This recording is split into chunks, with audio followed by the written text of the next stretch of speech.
Okay, so today we get into the computation of income tax for a company, and I hope to discuss the uh, tax rates and then exemptions available for companies, as well as a little bit about the practical aspect of computation of income tax for a company.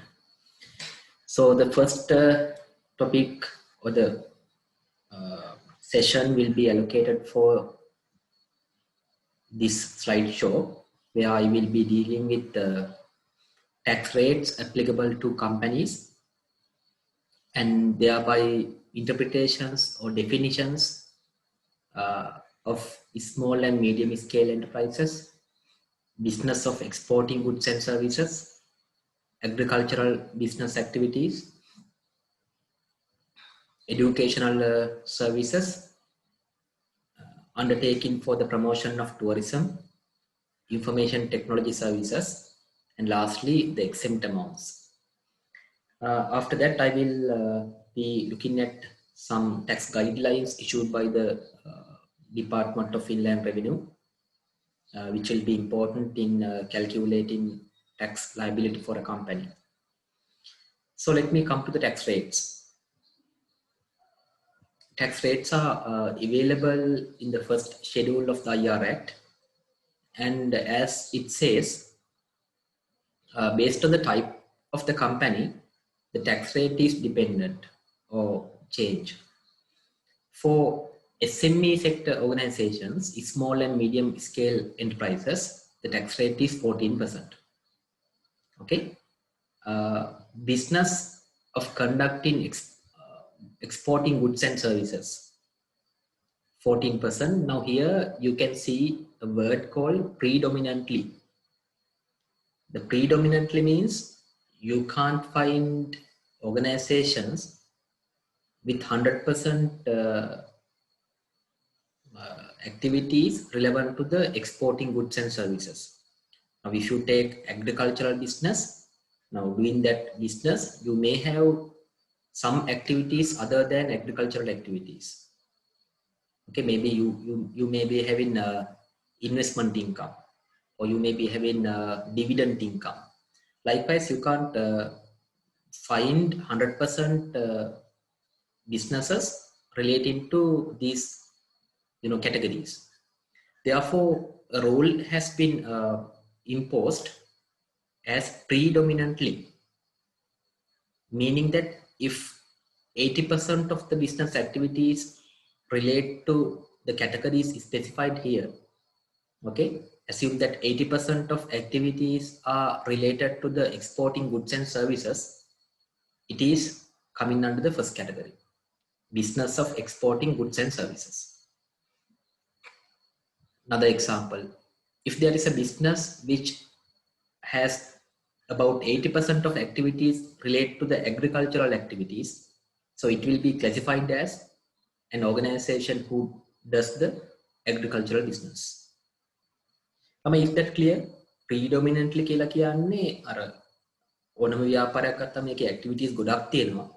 ඒකෙන් 80% විතර අපි මේ කතා කරන scope එකට වැටෙනවා නම් මේ අපි කතා කරන කැටගරි එකට ගන්න පුළුවන්.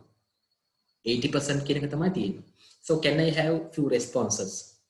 Because here today we have a limited number, very few attendants. I don't know why. But may join others later on. But from the available participants, may predominantly කියන එක තේරෙනවද? ඒ කියන්නේ business එකක් කරන activities වලින් 80% විතර relate වෙනවා නම් අපි මේ කතා කරන category එකට ඒක ගන්න ඒ category එකට. Okay, Vatsala, Pereira and others, thank you for the responses, right? Therefore, always you can see predominantly 80% composition. So basically exporting goods and services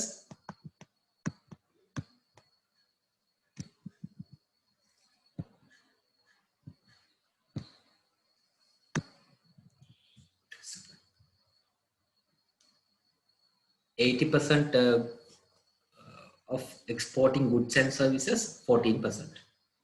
Then agricultural businesses, 14%. මෙතන agricultural businesses කියලා කියන්නේ ඒ agricultural produce එක process කරනවා නම් අපි ගමුකෝ jam හදනවා කියලා. එතකොට ඒක agricultural business එකක්. මොකද ඒ natural fruits ටික process කරනවා system එකේදී නැත්නම් process එකේදී. ඒ නිසා agricultural business කියන්නේ basically processing agricultural products. Okay, like you take paddy and convert them to rice. Okay, therefore the tax rate is 14%. Then predominantly 80%, I mean 80% providing educational services, again 14%, because education is very important aspect in a society. Therefore a tax concession has been given in terms of the tax rate. Then undertaking for the promotion of tourism. මතක තියෙනවා මුලම දවසෙත් කිව්වා ලංකාවේ දියුණු කරනවා නම් දියුණු කරන්න පුළුවන් agriculture, tourism සහ education එක anyway it is important. ඒතර ඒ policy decisions එක තමයි මේ වෙවිලා තියෙන්නේ. Agricultural businesses, tourism, education, exporting goods, so they have been taxed at 14%, a lower rate. And the next one is information technology services, again 14%. Okay, but a higher tax rate is applicable to businesses which does betting and gambling and liquor, tobacco related activities. ඒවා සාමාන්‍ය සමාජයට ඇත්තට හොඳ activities ලෙස සලකන්නේ නැහැ. ඒ නිසා tax rate එක 40% තියෙනවා. Companies other than above 24%, but I want to tell something on this, but I have a problem with this my okay, I will make it correct later. Okay, companies other than above. So මේ categories වලට වැටෙන්නේ නැති companies තියෙනවා නම් ඒවා 24% tax වෙන්නේ මේ අලුත් amendments එක. ඒක වල ලියා ගන්න වලකව තියෙනවා නම් with effect from 1st January 2020. But before that it was 28%. Right? Can you wait for a while?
Okay, sorry for that.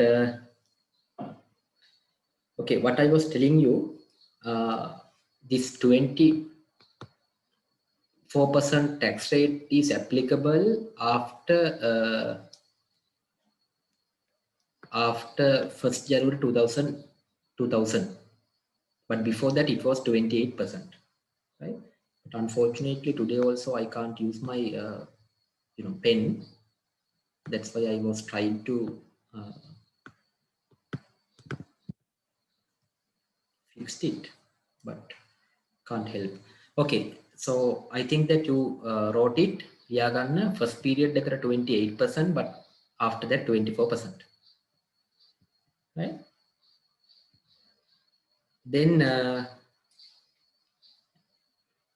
the capital gain tax, you know, the tax rate where a company's taxable income includes gains from realization of investment asset. We call it as capital gains, right? So capital gains will be taxed at 10%. So that is a maximum tax rate for capital gains. It is apart from the business income, right? So capital gain will be taxed at maximally 10%. Only the remainder of the company's taxable income are taxed at the rate referred above. It is our 24% එහෙම යනවා නම් ඒ business income එකේ තියෙන capital gain එක 10% tax වෙලා ඉතුරු ටික තමයි 24% tax වෙන්නේ. හරි? අපි හිතමු 14% tax වෙන එකක් කියලා. එහෙනම් 10% capital gain tax වෙලා තමයි ඉතුරු ටික 14% tax වෙන්නේ. මම හිතන එක clear. Right? Then interpretations. So we need to interpret these categories, whether the business is an SME or exporting goods or services, and so on and so forth.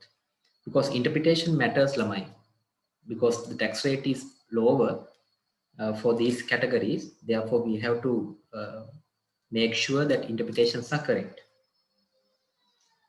right? So we'll see what is SME. SME is defined as a person who, now here also person includes, entities, basically, entities who satisfies the following conditions. The person who conducts business solely in Sri Lanka. So it should be in Sri Lankan business, other than an individual who is engaged in providing professional services individually or in a partnership, being an individual who is professionally qualified. Okay, so SME is basically an entity which conducts businesses solely in Sri Lanka. Second one, the person does not have an associate that is an entity. ඒ කියන්නේ දැන් අපි හිතමුකෝ group of company එකක් කියලා. ඒතර group of company එකේ තියෙන එක entity එකක් SME වෙන්නේ නැහැ. මොකද ඒක group of companies වල තියෙන තව එක company එකක් විතරයි. හරි, ඒ කියන්නේ අපි හිතමුකෝ group එකේ companies පහක් තියෙනවා කියලා. Your group has 5 companies. One company is very small one, so it does not fall into this category because it is a group of company, right? So the company that we refer belongs to the group. Therefore, it is not a SME business. The person's annual gross turnover, that is very important criterion. Annual gross turnover is less than 500 millions. Okay, 500 millions. Keep in mind the figure 500 millions. That is the decisive criterion to classify basically whether the entity is a SME or not. The annual gross turnover should be less than 500 millions. Clear? Right. මම මෙහෙම ප්‍රශ්නයක් අහුවොත් එහෙම අපි හිතමුකෝ group of company එකක් තියෙනවා. Right? Now group has parent and its subsidiary companies. පහක් තියෙනවා කියලා අපි හිතමු. Okay? Parent and 5 subsidiary companies. ඔය ටික tax වෙන්නේ group as a whole ද එහෙම නැත්නම් individually ද? එවන්න බලන්න මට answer එකක්. tax වෙන්නේ group as a whole the නැත්නම් individual company wise? Send me an answer.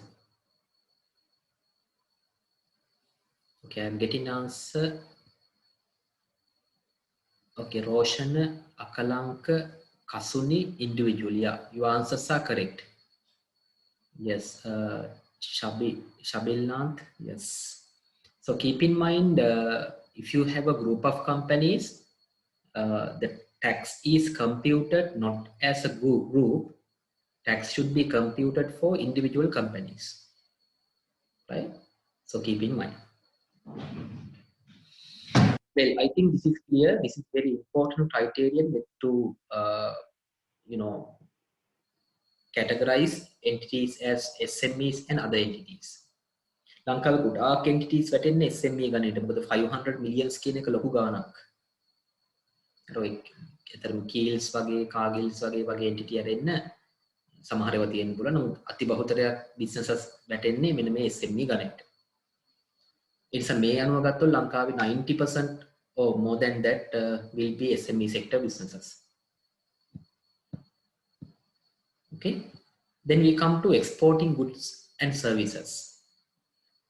Specified undertakings මම මේ ටික ටිකක් ඉක්මනින් කියවගෙන යනවා.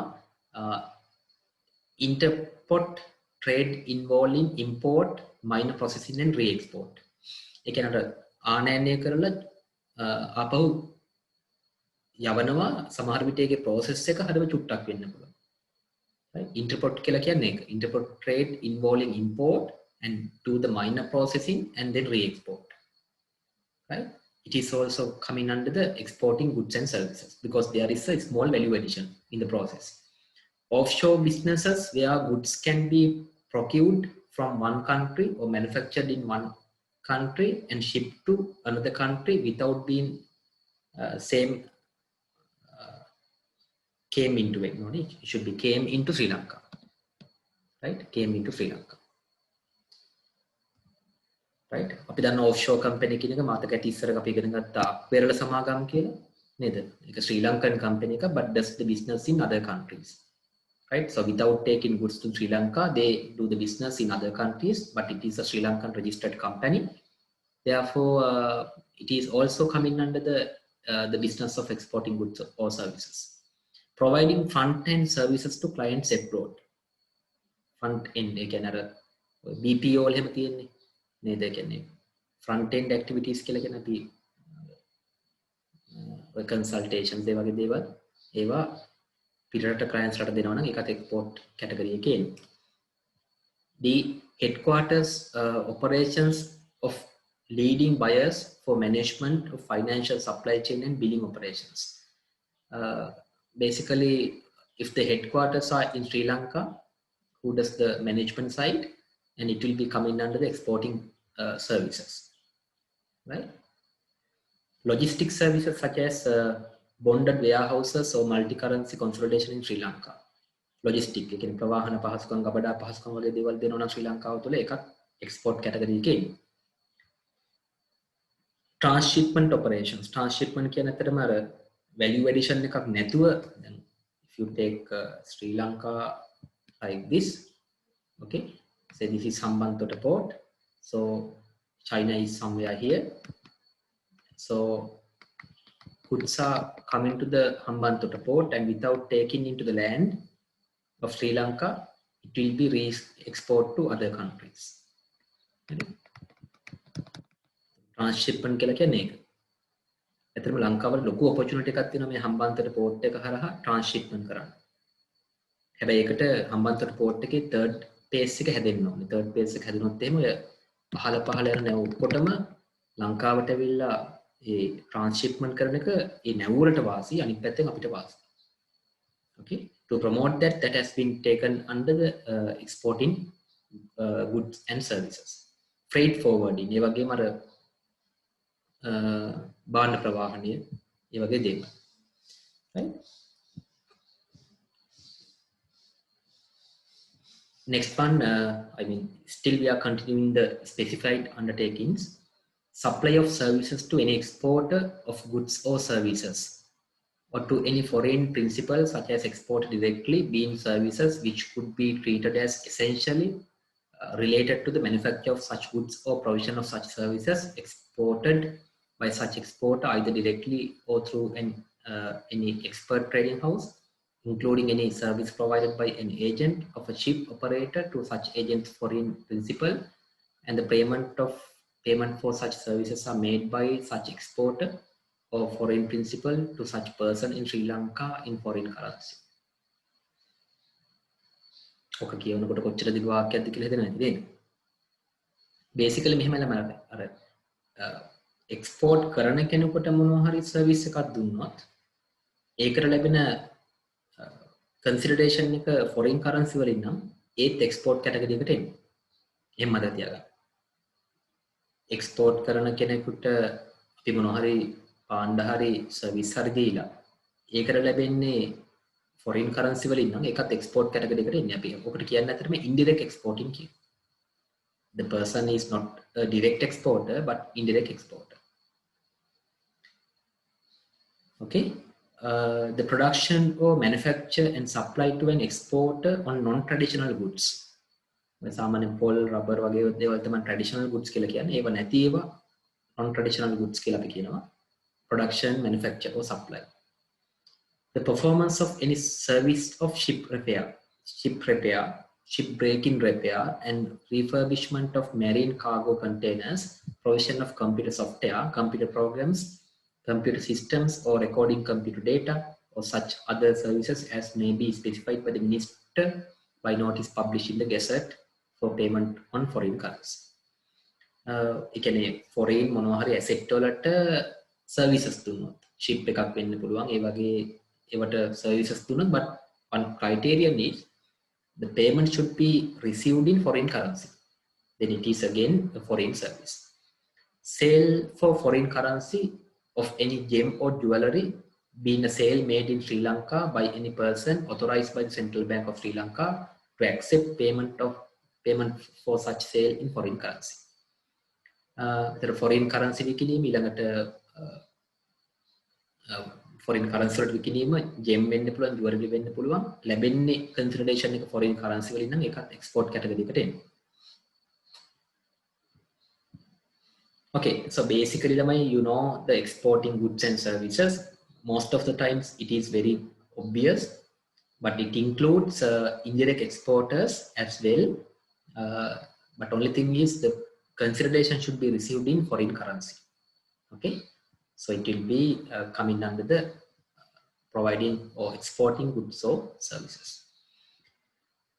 Then we come to agricultural businesses.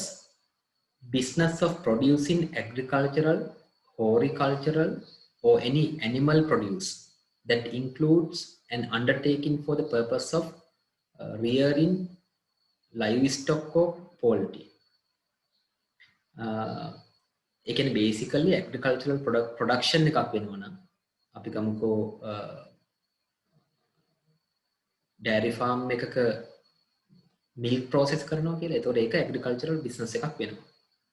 එහෙම නැත්නම් කුකුළු ෆාම් එකක කුකුළු මස් හදනවා කියලා හිතන්න ඒකත් ඇග්‍රිකල්චරල් ඇක්ටිවිටි එකක්. උදේශාන්දස ආයුධය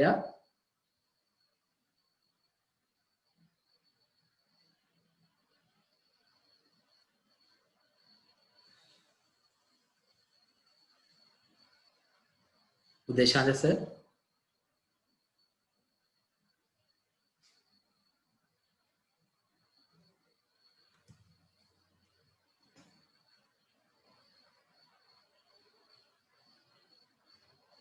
seems he's out neither.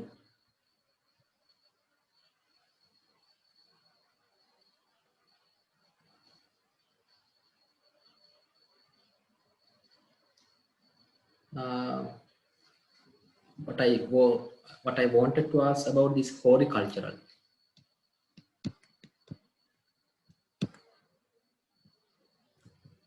Okay, doesn't matter. I will let you know.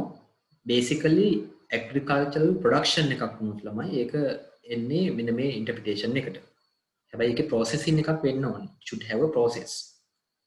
Okay? Clear?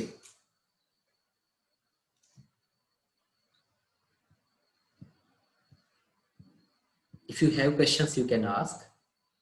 And more importantly, the act doesn't interpret educational services. I don't know why, because I don't know whether they have thought like it is not that important. I don't know the reason, but it has not been interpreted or defined in the act. Okay, educational services. Then undertaking for the promotion of tourism, I will read the list lamai make a katapadam karaganna onne because most of the time it is obvious. On the fence වගේ තියෙනකොට තමයි චුට්ටක් බලන්න ඕනේ. මේකට refer කරලා නැත්නම් බොහෝ අවස්ථාවල ඒක obvious. ඒ නිසාම ලිස්ට් එක කියවගෙන යනවා. Any hotel or guest house approved by Ceylon Tourist Board. Any restaurant graded by Ceylon Tourist Board as being in Class A or Class B. Any business of travel agent who provides travel management services for domestic travel in Sri Lanka. Domestic travel. Right? I think one of your seniors, now he's a passed out student, he does this travel agent business. Any business of transporting tourist only, transporting tourist. Any business approved by Ceylon Tourist Board for providing facilities for recreation or sport. Gym වගේ දේවල්, swimming pools වගේ දේවල් පවත්වාගෙන යනවා, spa වගේ දේවල් ඒවත් අයිති වෙන්නේ මේ tourism කියන category එකේ. Then we come to information technology services. Basically, it has two components: software development services, where such institutions like Virtusa, the provision of information technology services under BPO, we call it as business process outsourcing or a knowledge process outsourcing, KPOs, right?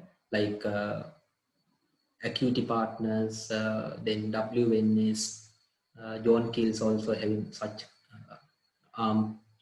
ඒ වගේ ඒවා කරන ඒවත් IT technology කරන්න තමයි යන්නේ, information technology services.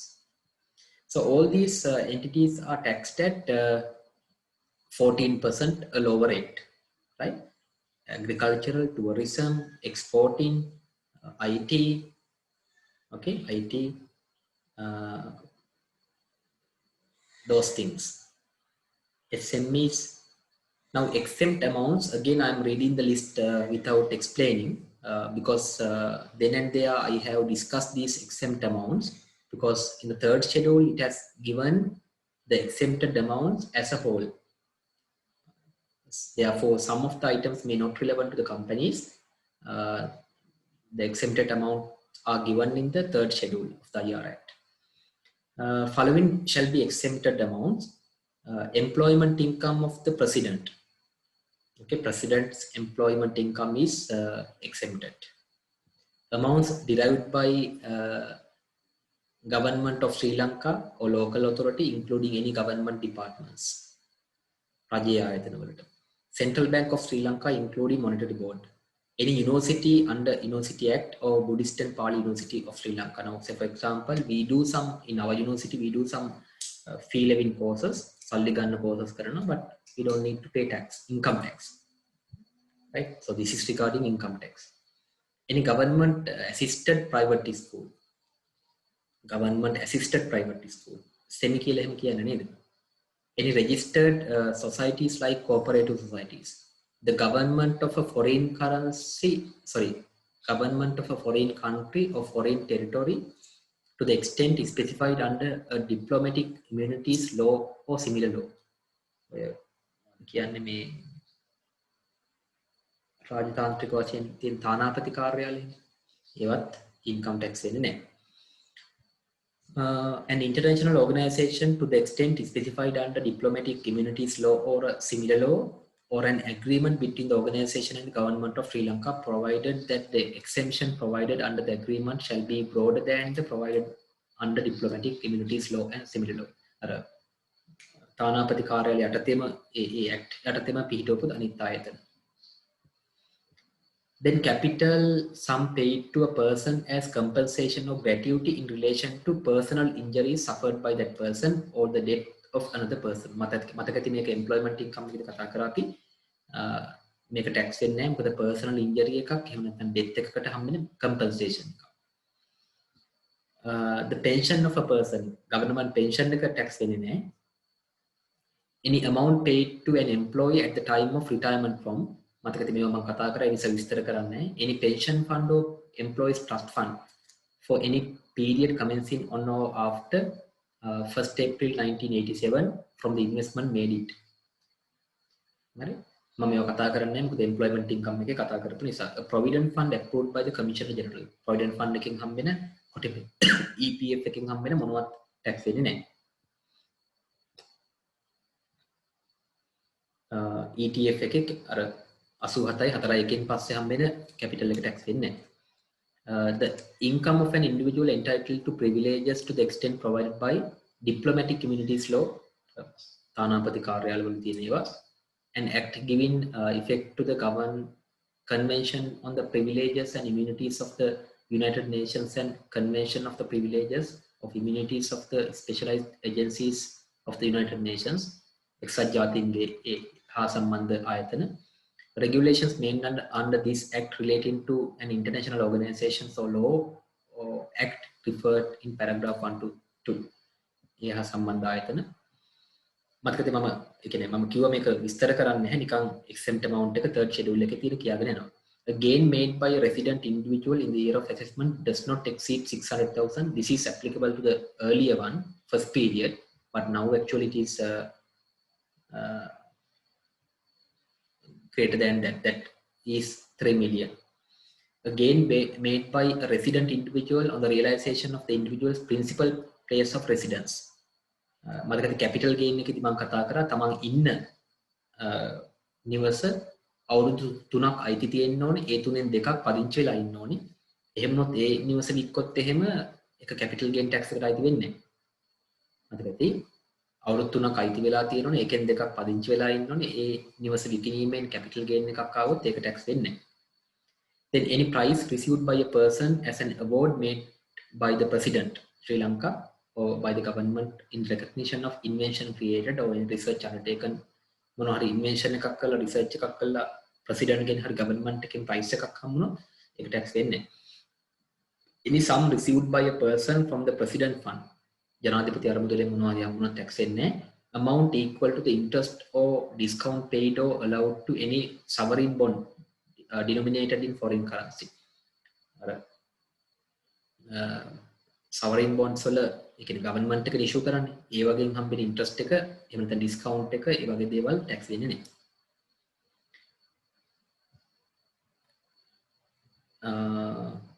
Yeah, this is the last one. An amount equal to the interest or the discount paid or allowed any sovereign bond, same point. Any amount derived by a senior citizen from an annuity for a life for a period not less than 10 years. අවුරුදු 10ට වැඩි කාලයක් සඳහා annuity එකක් ඒ කියන්නේ වාර්ෂිකයක් ලෙස හැමදාම senior citizen කෙනෙකුට හම්බ වෙනවා නම් ඒක tax වෙන්නේ නැහැ. pension එකක් වගේ හම්බ වෙනවා නම් අවුරුදු 10ට වැඩිව ඒක tax වෙන්නේ නැහැ. Any winning from a lottery or the gross amount of which does not exceed 500,000. අපි හිතමු දැන් මෙතන ඉන්න කෙනෙකුට lottery එකක් හදනවා කියලා. ඉන්න කෙනෙක් මම නිකන් තෝරගන්නවා. අපි හිතමු here we have Lirushi. Assume that Lirushi wants a lottery. හරි. එතකොට lottery එකේ වටිනාකම අපි හිතමුකෝ ඒ Lirushිට ඇදෙනවා ලක්ෂ 6ක්. ඒතර ලක්ෂ 5ක් tax වෙන්නේ. ඉතුරු ලක්ෂ තමයි tax වෙන්නේ.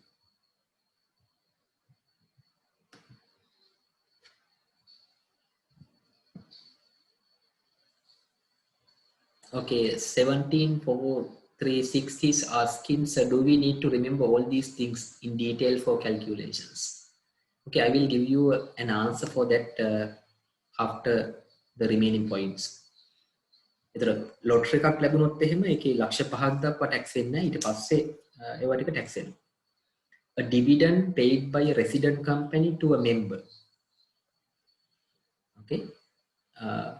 ඔක හොඳට මතක තියාගන්න. ඒ කියන්නේ dividend එකක් ගෙවුවොත් එහෙම ඔකත් මම කතා කරලා තියෙනවා. resident company එකක් ඒකේ member කෙනෙකුට ඒක withholding වලට subject වෙනවා first period එකේදී. එතකොට ඒක exempt amount එකක් වෙනවා. So that is bit of an important item because it is usually common in companies. Okay, dividend income. So dividend paid by a resident company to a member, it will be final because for the first period, it will be subject to withholding tax.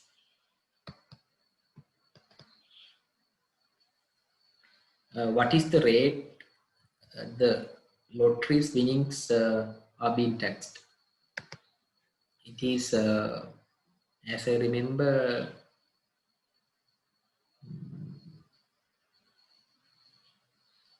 we'll let you know. Lotteries, we'll let you know.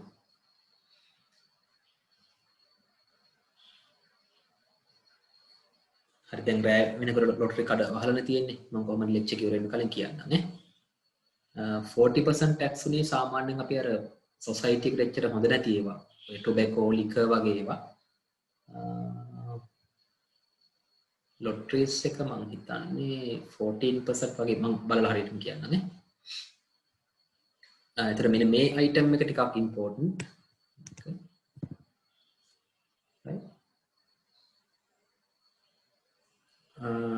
Vehicle permit issued to that employee vehicle permit එක දැන් ඔය government executive level එකේ ඉන්න කටට vehicle permit එකක් හම්බ වෙනවා tax benefit එකක් එක්ක parliament ministers ලටත් parliament members ලටත් හම්බ වෙනවා. ඒතර ඒ වගේ vehicle permit එකේ value එක benefit එකක් ඒක tax වෙන්නේ නැහැ. The profit or income from any property donated by royal or other grant ඔය රාජකීය වශයෙන් හම්බ වෙන්නේ royal කියලා කියන්නේ ඒක. ඉස්සර කාලේ වැතරම 1815 නේද dividends from and gains on the realization of shares in a non-resident company they are derived by a resident company එක non-resident company එකකින් dividends වගේ දේවල් හම්බුනොත් ඒක tax වෙන්නේ sale of any gem on which tax has been deducted under 84 section 84(2) ඒක නිකම් මතක තියාගන්න මේ gem විකුණලා ඒකට withholding tax එක ගහනවා එතකොට ඒ අනුව ඒකත් exempt වෙනවා හරි ඔය ටික තමයි කතා කරන්න තියෙන්නේ මගෙන් ප්‍රශ්නයක් අහුවා මේ ටික ඔක්කොම මතක තියාගන්න ඕනේද කියලා නෝ ළමයි මේ ටික ඉතින් මතක තියාගන්න අවශ්‍ය වෙන්නේ නැහැ නමුත් අර කම්පැනි වලට එන කොමන් ටිකක් මතක තියාගන්න මේ ඩිවිඩන්ඩ් එක first period එකට මේක exempt second period එකට මේක exempt වෙන්නේ නැහැ ඒක මම කියන්නේ ඊට අමතරව ඉතින් companies වලට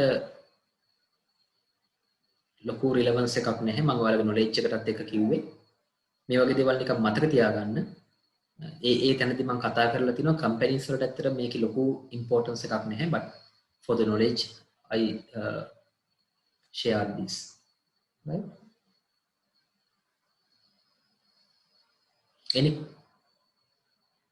any questions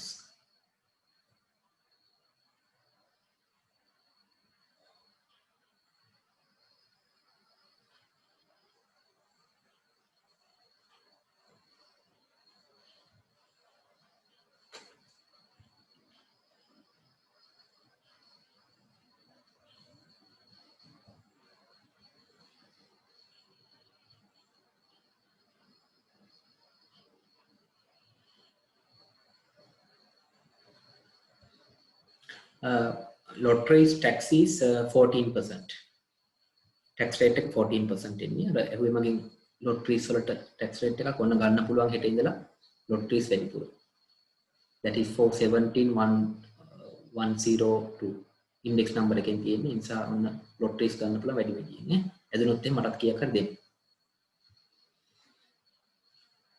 okay any other questions if not lamai we will go to the tax guide issued by IRD yeah this one and we will read it and do the calculation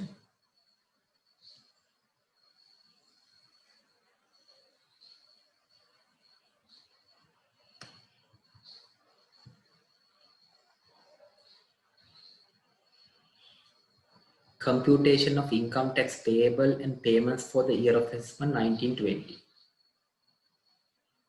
Notice to companies.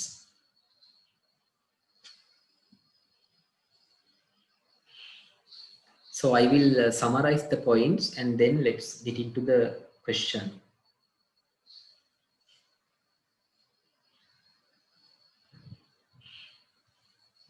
If you have anything to ask, you can ask. තියෙනවා නම් අහන්න පුළුවන්. Okay, මම මේක ටක් ගාලා කියවන්නම්. මේක ලොකු document එකක් නෙමෙයි. As instructed by the Ministry of Finance on 31st January 2020 and 5th March 2020, in line with the changes proposed to the IR Act number 24 of 2017, pending formal amendments being made to the Act, a resident or non-resident company shall compute their income tax payable subject to the provisions of IR Act following the instructions set out below for the year of assessment 1920. එක මම අර කිව්වේ act එක amend කරලා නැහැ. නමුත් එයාලා notice කරනවා මේ proposals ටික apply කරන්න කියලා subject to the approvals. Okay, first one, company shall compute assessable income. You know the meaning of assessable income, that is the summation of all four sources: business income, investment income, employment income kadala වෙන්නේ නැහැ, and other income, right? So summation of all sources is called as assessable income. And taxable income for the year of assessment without separating, that is important. Okay, for companies they advise without separating into two periods. But if you can remember, for employment income, or I mean for individuals, they recommended to separate the income to two periods. But for companies they say without separating into two periods. Clear නේද? අනිත් එක කියවලා බලන්න පුළුවන්. If the company received or derived any amount which are exempted as per the proposed changes for the second period, 1/4 of the total amounts received or derived during the year from such source can be excluded as exempted amounts in arriving the taxable income for the year of assessment. ඒ කියන්නේ first period එකේදී එක taxable, හැබැයි second period එක වෙනකොට exempt වෙලා තියෙනවා.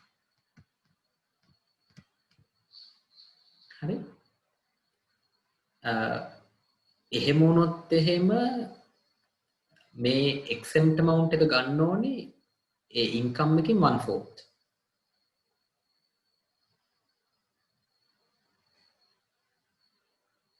හරි? ඒතොරේ first period එකේ taxable වෙලා තිබුණා, second period එකේ exempt වෙලා තිබුණා නම් ඒ amount එකෙන් 1/4 තමයි මේකට ගන්න ඕනේ. exempt amount එක ලෙස. එතරම් දැන් උදාහරණයක් ලෙස IT වගේ ගත්තහම IT එක 14% තමයි tax උනේ. නමුත් ඊට පස්සේ මම කියන්නම් මේ changes වල තියෙනවා. IT related companies, they are taxed at zero rate. I mean no tax. With effect from 1st January 2020. හරි? ඒ නිසා ඒ වගේ අවස්ථාවක අර exempt amount එක ගන්න ඕනේ 1/4 විතරයි.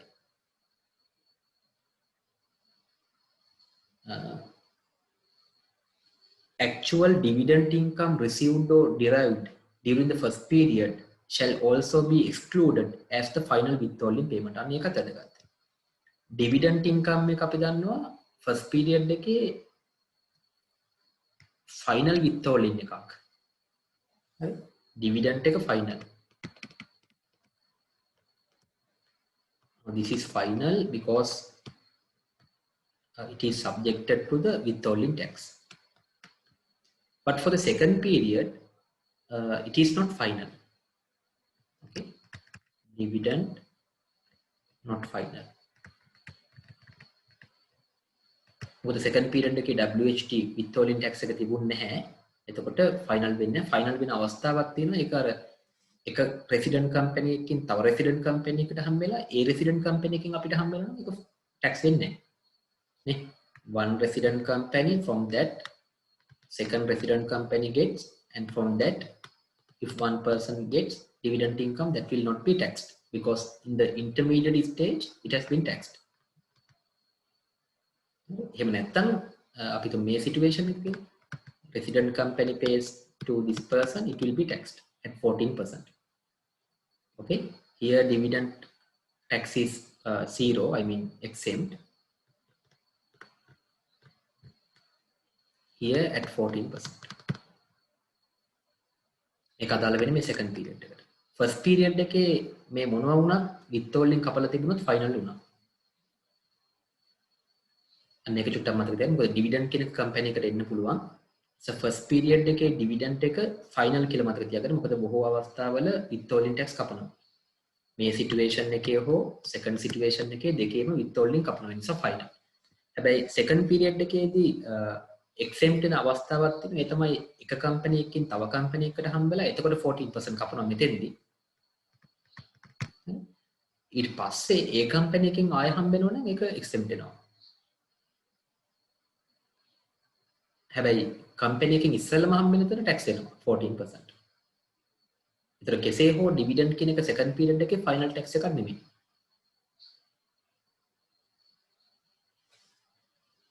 Is that clear lamai?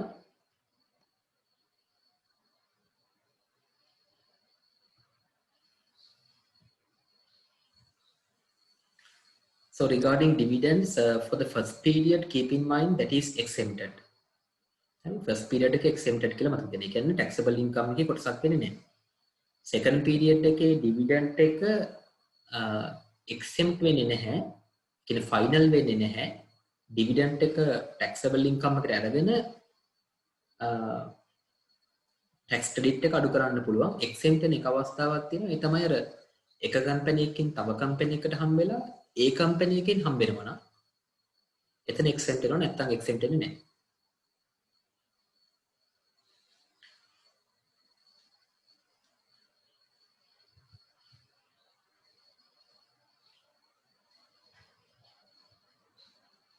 Okay, the point number 3, taxable income computed as above instructions is required to apportion over the 2 periods by applying pro rata basis based on the time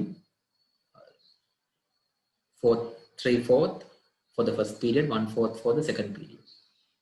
However, actual dividend income received or derived during the second period is not required to apportion over the 2 periods, but should be recognized for the taxable income for the second period. Second period එකේ හම්බෙන dividend income එක අර pro rata basis බෙදන්න ඕනේ නැහැ. ඒක කොහොමද second period එකට ඇති වෙන්නේ.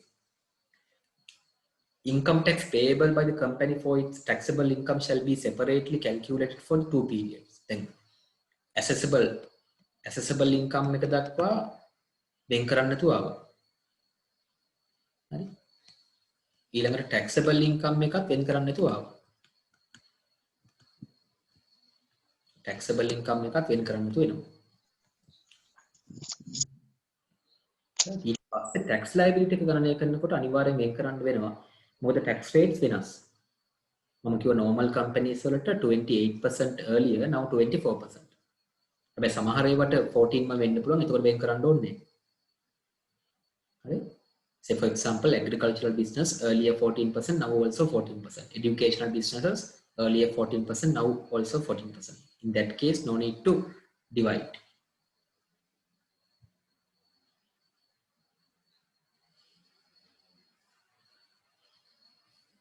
Okay.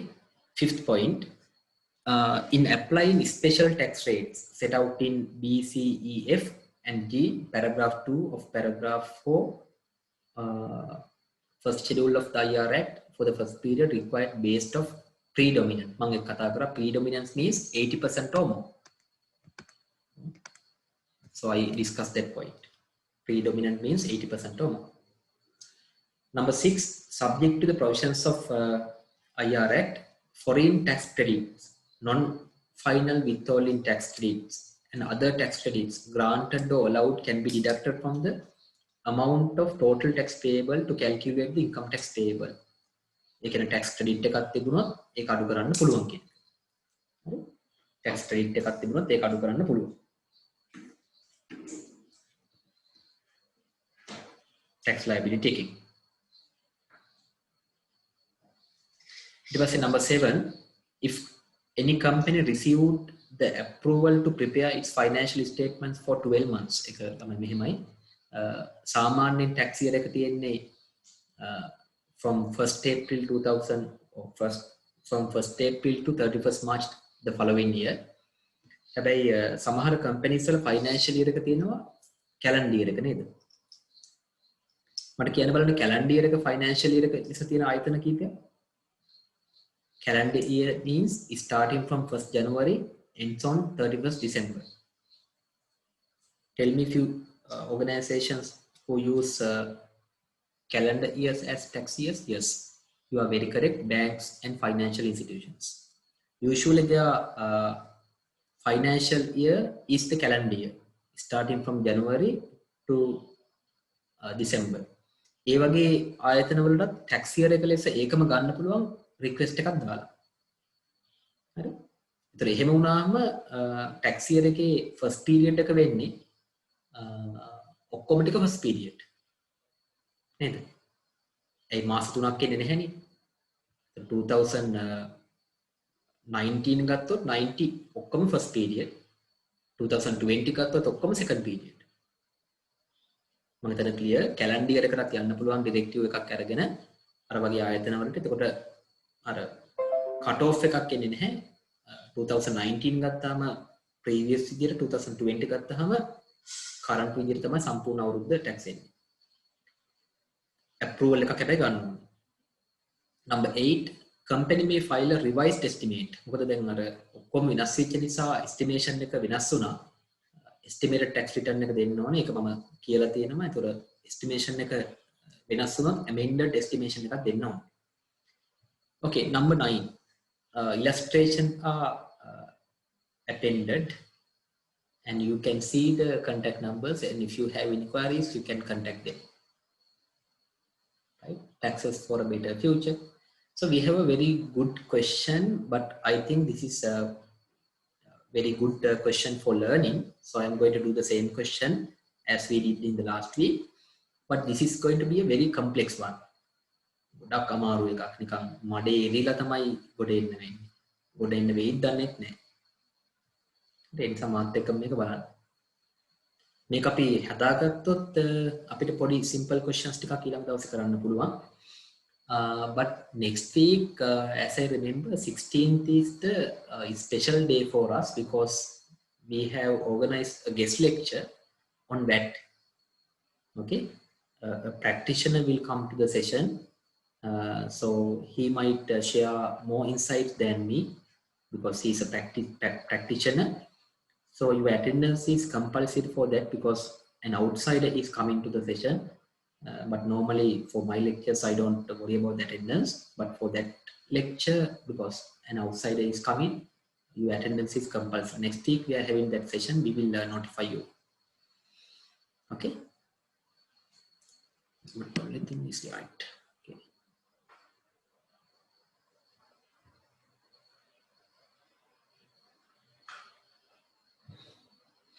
Okay, let's read this data in the company.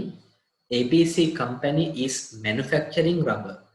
So one important information is manufacturing company.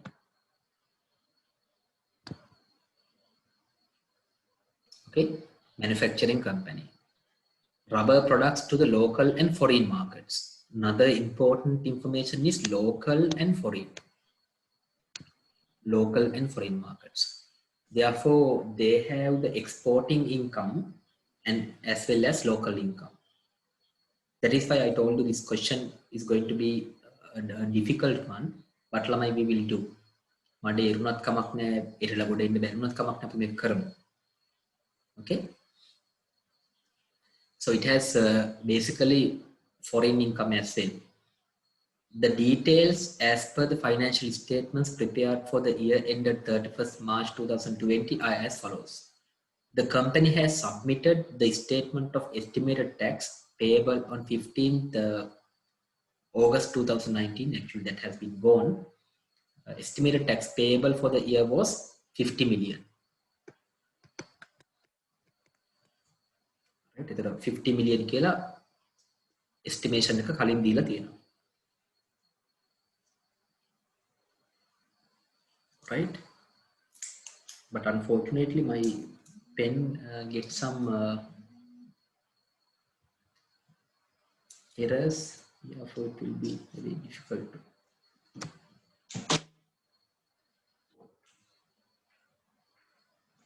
you can read.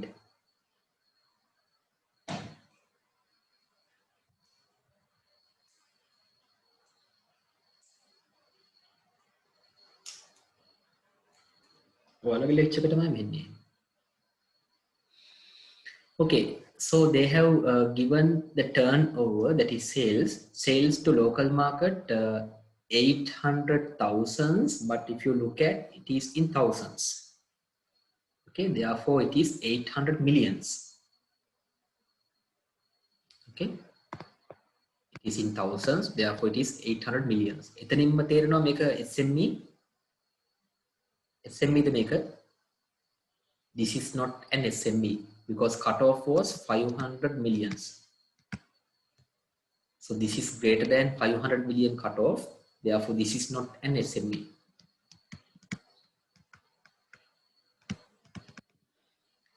Right? Therefore, normal tax rate is for the first period, it is 28%. For the second period, it is 24%. Okay? But that is for the local business. But it has export income as well. Right? So export income is taxed at a lower rate, that is 14% earlier, now also 14%. Clear? Right. So sales to local market 800 millions, sales to foreign market payments received in foreign currency. එහෙනම් අපිට clear foreign operation එකක් එහෙම නැත්නම් foreign sale of goods or services කියලා කියන්නේ consideration එක foreign currency වලින් ලැබෙන්න ඕනේ. එහෙනම් ඒක තහවුරු වෙන්න තමයි අපිට දීලා තියෙන්නේ payment received in foreign currency 300 millions. So altogether 1,100 millions. Cost of sales 600 millions, gross profit 500 millions, expenditure and other deductions 200 millions and 600,000. Other operating income, interest 1,000, dividend, right? Received from company A. Dividend has been received from company A. Okay, give me 1 second.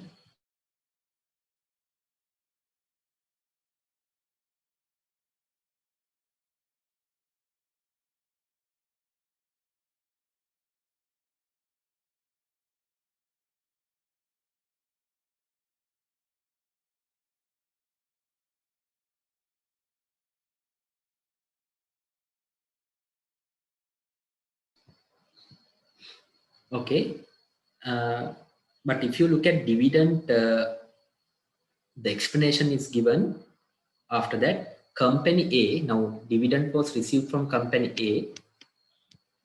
Company A declared relevant dividend from its business profit. ඒ කියන ළමයි මට කියනවා මම situation එකට ආපහු ගියොත් එහෙම මට කියන මේකේ සිටුේෂන් number 1 ද සිටුේෂන් number 2 ද? Is that situation number 1 or 2? This company received dividend from company A. Company A declared dividend from its operating profit. So situation number 1 or 2? Can I have your answers?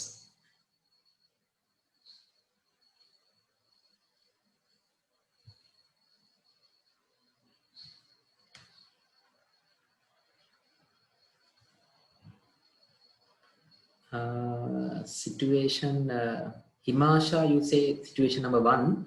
Rakshita, situation number 2. Others, Kavindya, situation number 2. Udukumbara, situation number 2. Fanantu, 2. Yes, it is 2. Because this company has received dividend from company A. Company A has declared dividend from its business profit. not from the dividend received from another company. වෙනත් company එකකින් ලැබිච්ච dividend එකක් නෙමෙයි මේ company එකට දෙන්නේ. හරි, ඒ නිසා situation number 2. එහෙනම් අපිට clear 14% tax වෙන්න ඕනේ second period එකේ එක final නෙමෙයි. හරි, second period එකේ final නෙමෙයි 14% tax වෙන්න ඕනේ. Clear the 14% tax වෙන්න ඕනේ. First period එකේ final. Right, so situation number 2 applies here.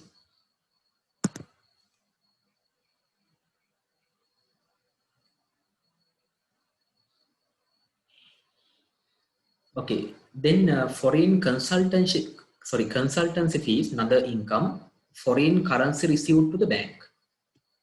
Now it is also a foreign service, 10,000.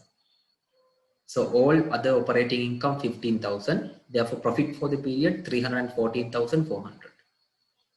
So basically, we have two foreign income: sale of goods, this much, and providing services, this much. If the tax වෙන්නේ 14% ගානේ, business income tax වෙන්නේ first period එකේ 28%, second period 24%. ඒක මම කියන්නේ question එක ටිකක් complicated, නමුත් complicated question එකක් කරන එක හොඳයි. බලමු මොකද කට්ටියට වෙන්නේ කියලා. Other information: ESC paid. Earlier there was a tax called economic service charge. Now actually it is not available. Assume that it is a part payment of the income tax. ESC කියලා කියන income tax එකකින් කොටසක්. ESC paid 3,010, income tax paid 38,000. So these two figures are given.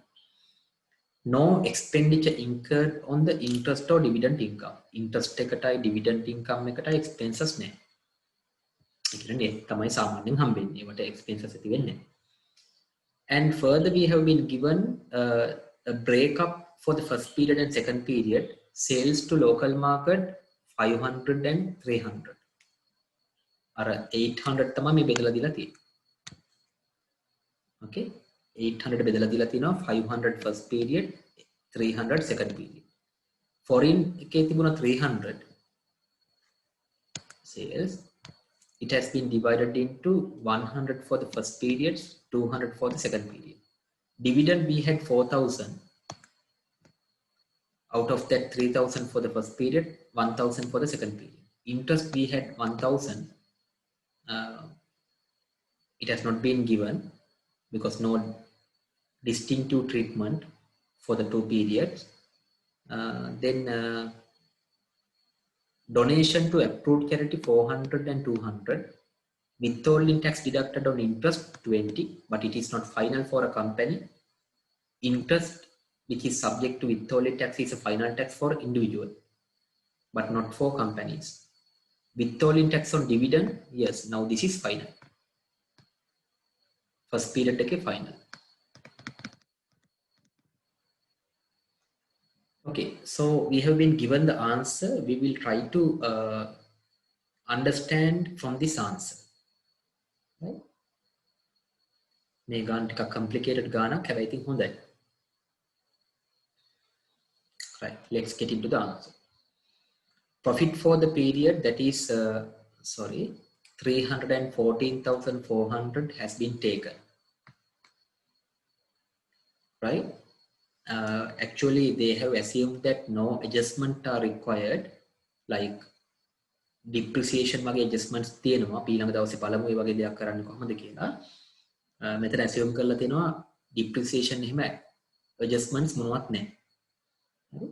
එතකොට depreciations equal capital allowances වලට කියලා හිතන්න. එතකොට adjust කරන්න ඕනේ නැහැ. depreciation rates ටික සමානයි නම් capital allowances වලට adjust කරන්න ඕනේ නැහැ නේද? ඒකම නඩු කරලා තියෙන්නේ. නමුත් අපි මේ වගේ ගානක් කරමු.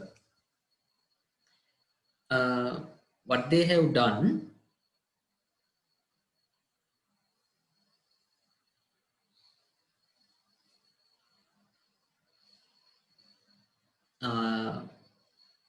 now can you remember that I told you if there is a taxable amount in the first period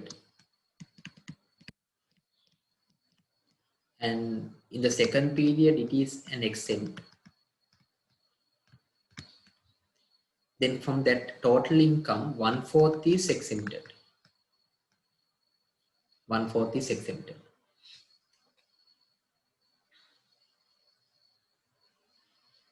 Right? Now regarding this foreign consultancy fees, now for the second period it is exempted. But for the first period it is taxable at 14%, foreign consultancy. Because the consideration has been received in foreign currency.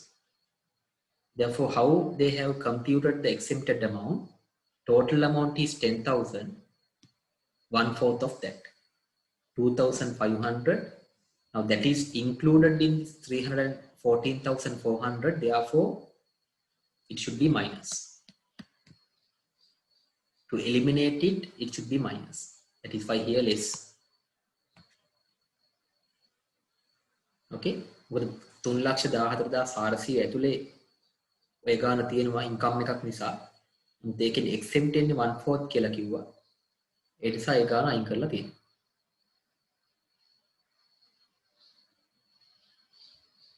මේක මාත් එක්ක compute කරන්න මේකේ idea එකක් අපිට ගන්න පුළුවන් කොහොමද company taxation කරන්න කියලා. ඊට පස්සේ dividends වල මම කිව්වා first period එකේ final, second period එකේ final නෙමෙයි. එහෙනම් first period එකේ dividends තිබුණා 3,000. It was final. Therefore, dividend is an income. Income, this 314,400 includes this exempted dividend as well.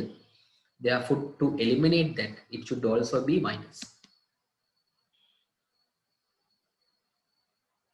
Okay. Now, these two items are exempted items.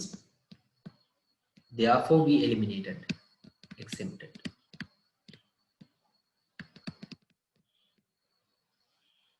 Exempted items, මම කිව්වා accessible income එකේ කොටසක් වෙන්නේ නැහැ. ඊට පස්සේ මේකේ තියෙනවා investment income.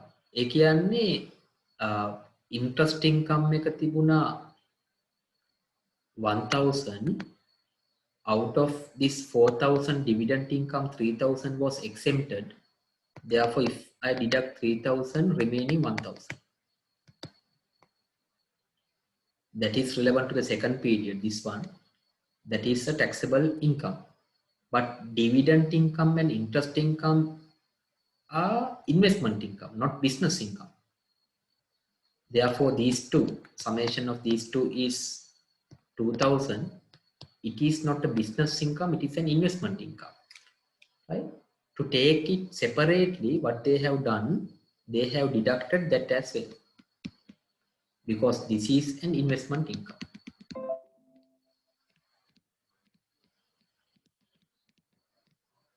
Clear? Business income එක ඇතුළේ තිබෙන investment income එක වෙනම treat කරන්න වෙනවා. මොකද ඒක වෙනම source එකක්. Business income නෙමෙයි. So all together what they have deducted is 7,500. Right? Therefore it is 306,900. 3,14,400 7,500 කඩු කරපුවහම 3,06,900ක් එවිලා තියෙනවා. Right? ඊට පස්සේ disallowable expenses මෙතන assume කරනවා අර capital allowances සමානයි depreciation වලට කියලා.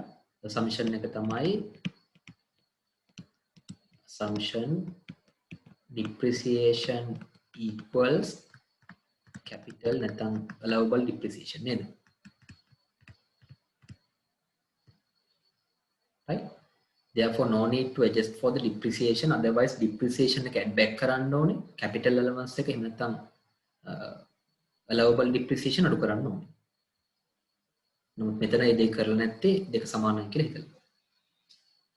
ඊට පස්සේ disallowable expenses යටතේ අපි දැක්කා we had a donation to the approved charity. We will assume that this is a cash donation. Okay, so you can specify like cash donation. because goods donation to approved charity would not be a qualifying expense.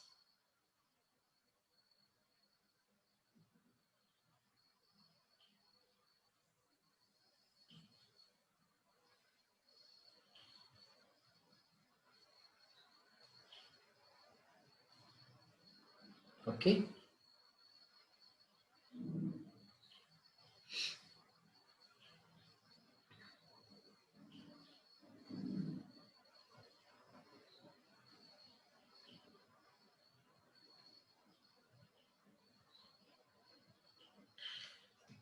Okay.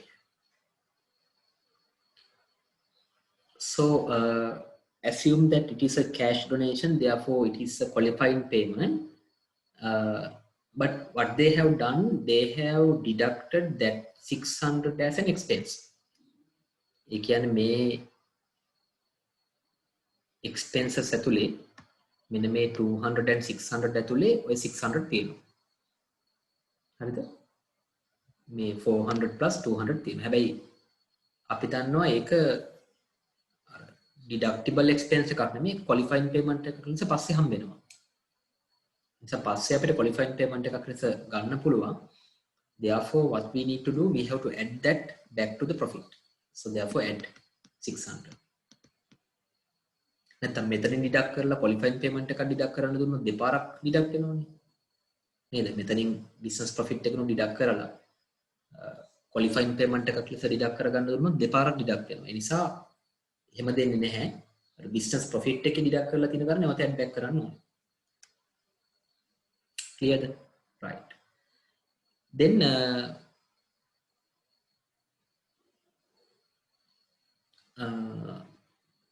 මේක මම කියව පොඩක් complicated කියලා. නමුත් කමක් නැහැ, ටිකක් එවිලා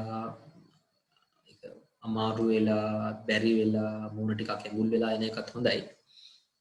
එතකොට අපි දෙයක් learn කරා, ඉගෙන ගනිමු. දැන් මම කිව්වා අලුත් changes එක ඔය foreign consultations වගේ දෙනකොට, services දෙනකොට ඒ service එකට හම්බෙන consideration එක foreign currency වලින් නම් ඒක exempt වෙනවා. මෙන්න මේ situation එක.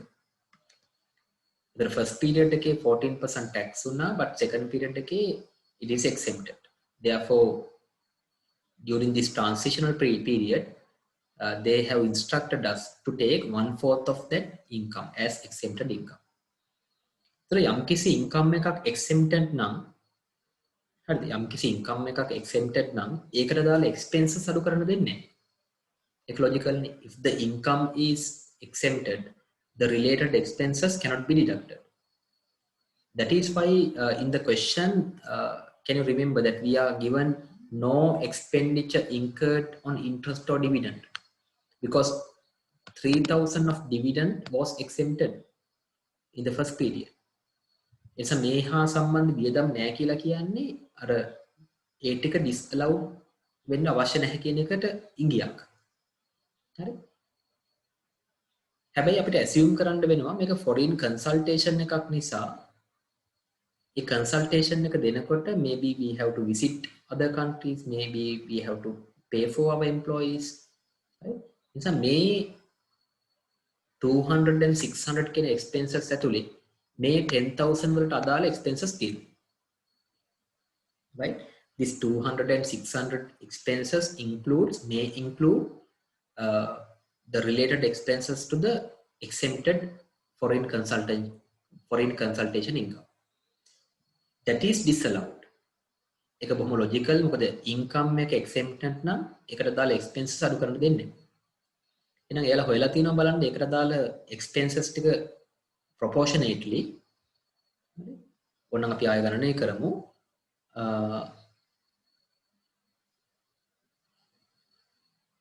බලන්න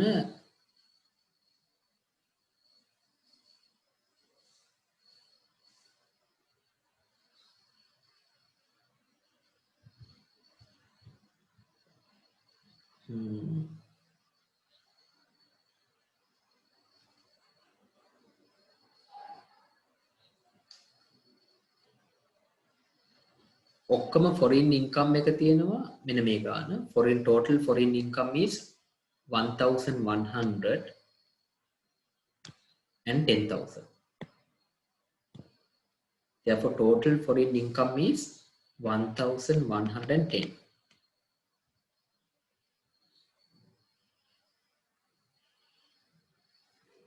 Right? Not actually not total foreign income, total income. 1,100 කියලා කියන්නේ local plus foreign. In addition to that, we have foreign consultation income of 10. So total income, because other interest and dividends are investment income, total business income. Let me write it like this. Total business income 1,100 plus 10. Therefore 1,110. ඒ 1,110 වලට තමයි 200 and 600 අපි expenses කරලා තියෙන්නේ. Therefore 200 and 600 expenses we incurred for 1,110 total income. Okay.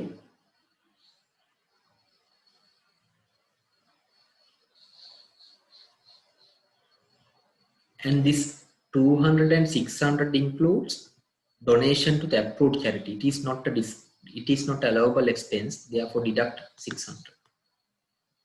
ඒක තමයි අල කරලා තියෙන්නේ 600 අඩු කරලා තියෙනවා. මොකද ඒක allow කරන expense එකක් නෙමෙයි. එහෙනම් 200 and 600 වලින් 600 අඩු කරපුවම allow කරන expense එක total එක තියෙනවා.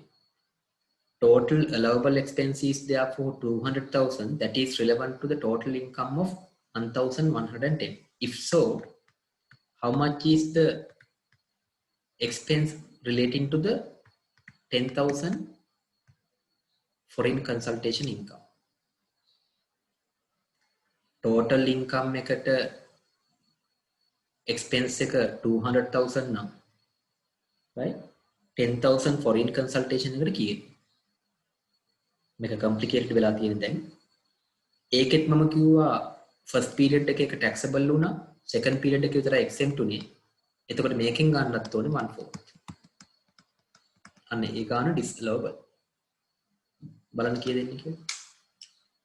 200,000 divided by 1,110 zeros multiplied by 10,000.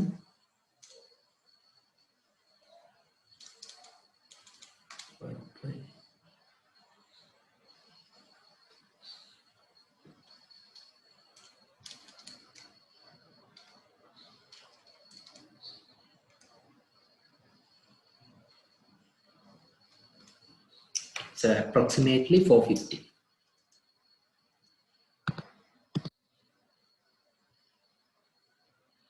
$600 ගත්තේ දැන් මේ 2,600 ඇතුලේ අර approved charity එකට කරපු donation එක 600 තියෙනවා. approved charity එකට කරපු donation එක. ඒක කොහොමද disallowable එකක්. ඒ නිසා මේ 600 අපි අඩු කරේ ඒක අයින් කරපුවාම allowable expenses ලක්ෂ දෙකක් තියෙනවා.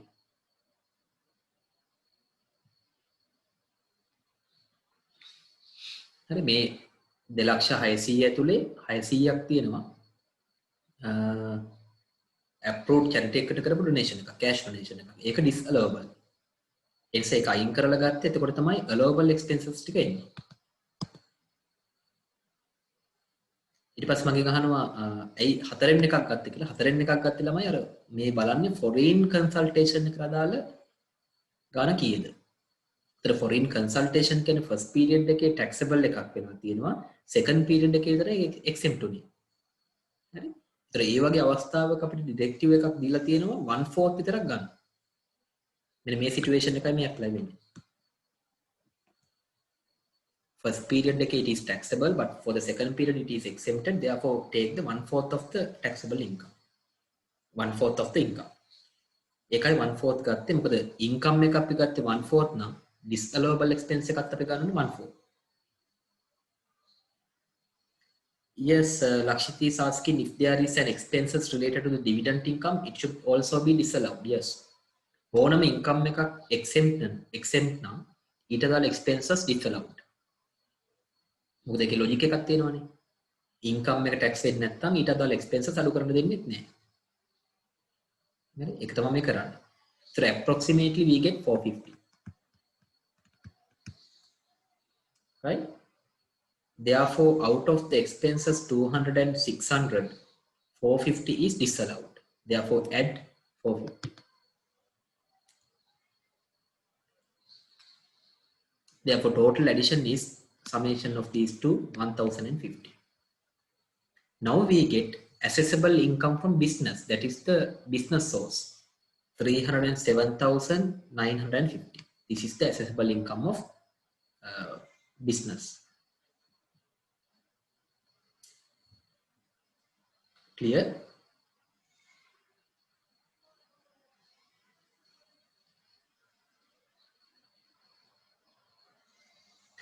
And then we had two investment income. මතකති මම මෙතනින් අඩු කළා මෙන්න මේක. Right? We deducted 2000. The thing is, this is not a business income. This is an investment income. So we have taken that separately. Investment income. So these two are investment income. From dividends, the balance 1000 will be the investment income because the first period 3000 was final. So balance part එක විතරයි එන්නේ.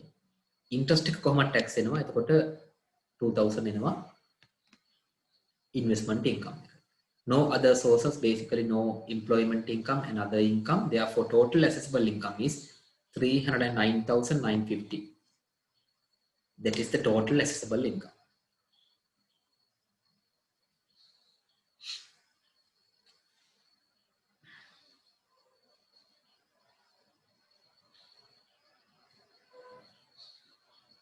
Right. So we need to calculate taxable income. Any questions so far? I told you that this is a bit of a difficult question, but to understand the treatments, we will do this. Any questions so far?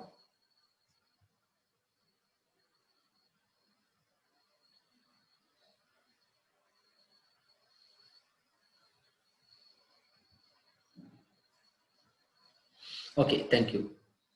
Right, so we come to the taxable income. You know, the difference between assessable income and taxable income is assessable income.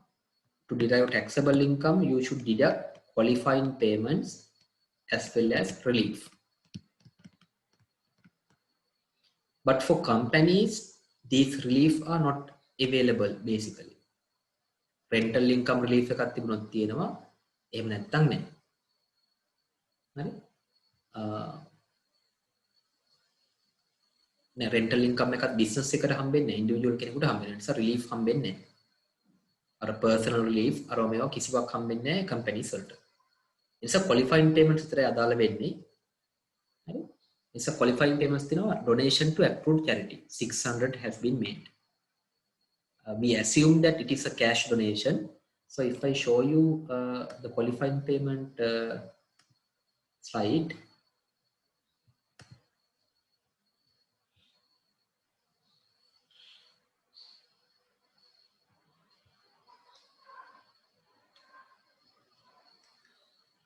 okay, now look at this qualifying payment table. I have discussed this and I told you at that point this section will be discussed later.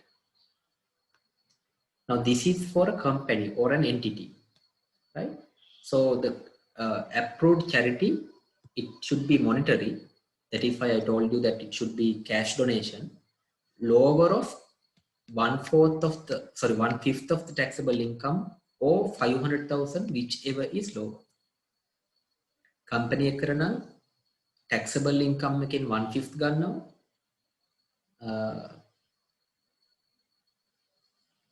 එහෙම නැත්නම් ලක්ෂ 5 කියන එක දෙකෙන් අඩු වගේ තමයි ගන්න. ඒ ටික තමයි allowable වෙන්නේ. Clear? Taxable income එකෙන් 1/5 එහෙම නැත්නම් 500,000 කියන fix amount එක මේ දෙකෙන් අඩු වගේ තමයි allow වෙන්නේ. Right? So if I come back to the sum that we were doing, 1/5 of the taxable income, right? 1/5 of the taxable income. එතන දැන් ඔතන අර පොඩි ගැටලුවක් තියෙනවා. දැන් taxable income එක ගන්න qualifying payments අඩු කරන්න ඕනේ. අඩු කළ යුතු qualifying payment එක හොයාගන්න taxable income එක ඕනේ. දෙපැත්තට ගැටෙනවා. ඒ නිසා අපි සාමාන්‍යයෙන් ගන්නේ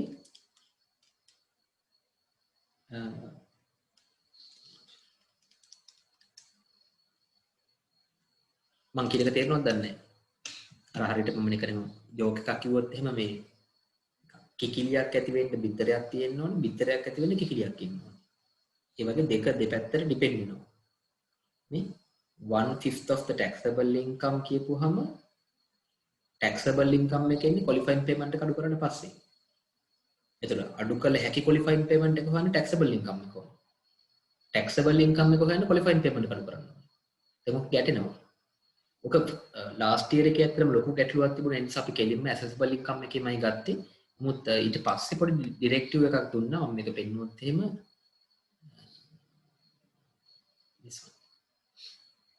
මතක තියම මම ඉන්ඩිවිජුවල්ස්ලට කිව්වා ඒකත් තිබුණේ මෙහෙමයි 1/3 of the taxable income 1/3 of the taxable income ඒක ප්‍රැක්ටිකල් නැති නිසා එකක් වැඩි කරලා accessible income එකෙන් ගත්තා 1/4 of the accessible income therefore this should be 1/5 of the taxable income if it is from the accessible income it should be 1/6 of the accessible income right keep in mind taking 1/5 of the taxable income is not practical therefore what we do we increase 1 therefore 1/6 of the accessible income so this is practical right so we'll calculate yes so if you calculate this amount that is 309,950 is the accessible income out of that 1/6 බලන්න 3,09,950 6 බෙදුවොත් yes we get 51,658 that is the limit or there is a fixed amount 500,000 fixed this is fixed whichever is lower right? So the lowest amount is 500 though they have made a cash donation of 600 they can deduct only 500 therefore 500 has been deducted I think that is clear then we get taxable income of 309,450 so we have got the taxable income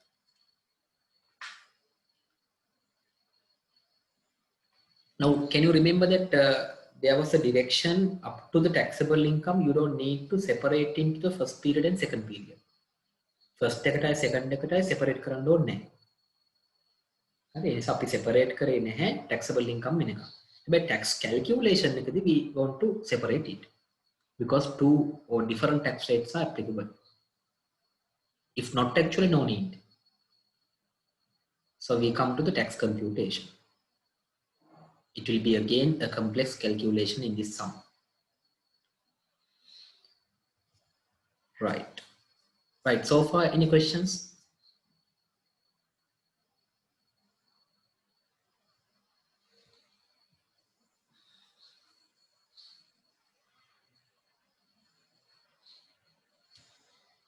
So why we did not get exempt income of dividend? අපි exempt income එක ගත්තේ නෑනේ. ආයෙ පෙන්නොත් එහෙම මේ ගාන හොයනකොට මේ 1110 කියලා කියන dividend income එක නැතුව මේ තියෙන්නේ business income එක local එකයි export එකයි consultation එක. මොකද මේ 200,000 and 600 කියන expenses අදාළ වෙන්නේ නැහැ dividends වලට. මොකද අපිට කියනවා dividends සඳහා සහ interest සඳහා expenses දරුවේ නැහැ. නිසා මේ තියෙන dividend income එක නැතුව.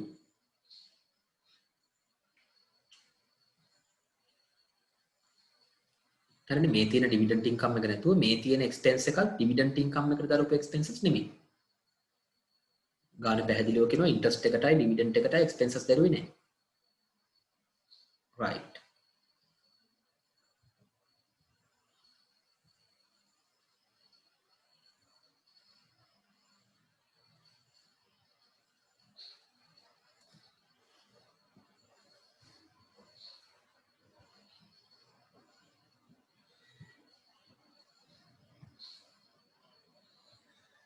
Now, after the taxable income, we have to divide tax computation, I mean taxable income into first and second period.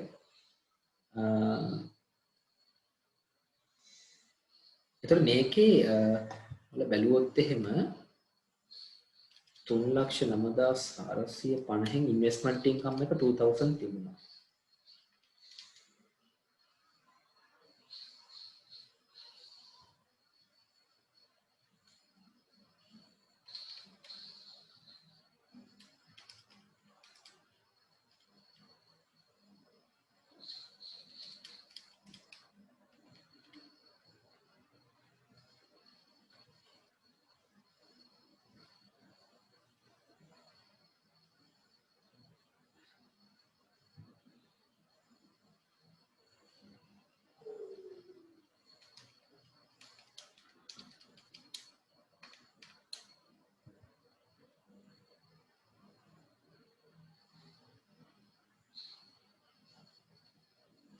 Yeah.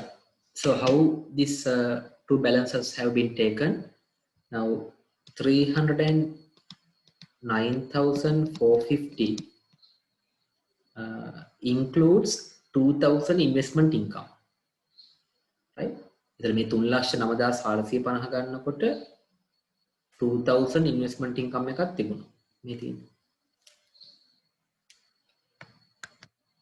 ඒකත් එක්ක තමයි 3,09,950 තියෙන්නේ. හැබැයි dividends ගත්තහම දැන් මේ interest එක තියෙන period දෙකටම. මම එක කියන එක දැන් complex calculation එකක් වෙන්නේ. මාත් එක්කම බලන්න. මේ interest එක period දෙකටම මේක සමාන පරිදි treat වෙන්නේ. වෙනසක් නැහැ. මේක period 1 එකට කොටසක් තිබුණා, period 2 එකට කොටසක් තිබුණා.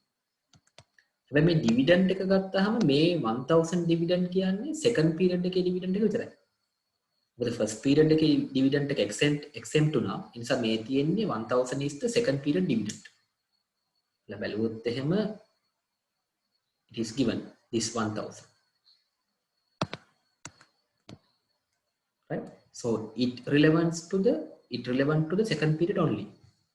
But interest, if you take interest, it is relevant to the both periods. දැන් මෙතන ගණිතයේ තියෙන්නේ.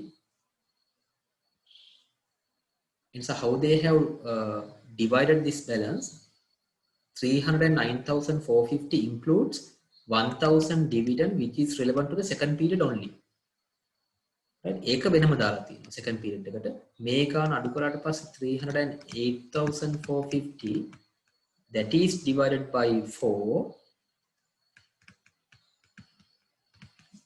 1/4 ගත්තොත් එහෙම මේ ගාන 308,450 divided by 4 we get 77,113 approximately, and that into 3 231,337. This is mathematics actually, because this dividend income relevant to the second period only, so it has been taken separately, right? Separately.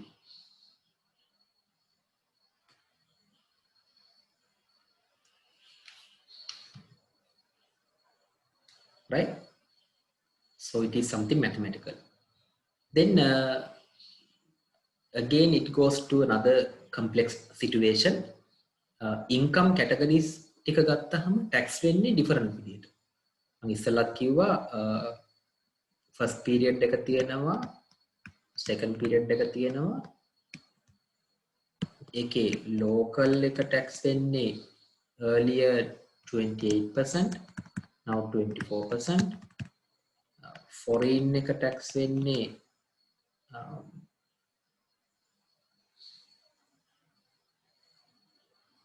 14%, now also 14%.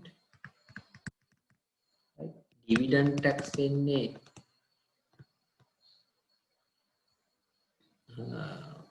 earlier exempted, now 14% dividends.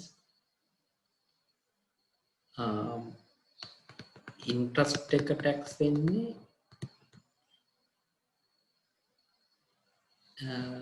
සාමාන්‍ය පරිදි business income එකත් එක්ක. ඒ කියන්නේ මෙන්න මේ rate එකත් එක්ක.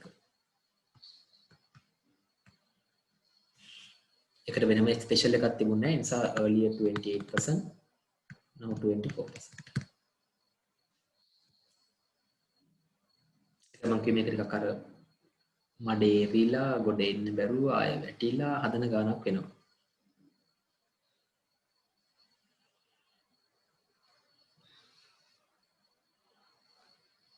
හරි. දැන් ඔන්න අපි taxable income එක කොටස් දෙකකට බෙදාගත්තා. We divided the taxable income into two parts. Okay.